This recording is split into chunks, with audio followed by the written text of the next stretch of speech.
Tuke mag basketball mar skunde ne jopuonjre ma higi piny 16 odonjo odiechieng' mar ariyo kawuono Mombasa. Maromo pinje 4 mawuok e alwora ma Afrika ma ugwe gi madiere oyuro ka tim manyiri ma Tanzania oloyo mano mar Kenya 62-52. Mano e tugo mokwongo. Korka chuo, Kenya noloyo Tanzania 8-44. Timbe mag Burundi gi Uganda orem yore tukego kaluwore gi achiedhnade mag omenda.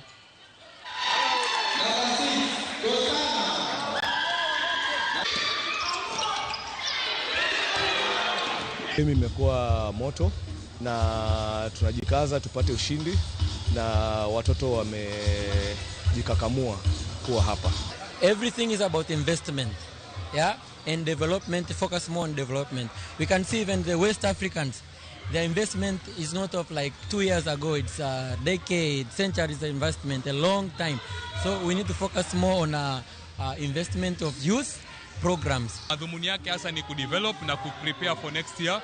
Mwaka ujao tutakuwa na qualifiers ya U16 Afrocan ya U16 ambao hii sasa ni kama maandalizi kuangalia kuwa je, vijana wetu wako katika level gani ya michezo.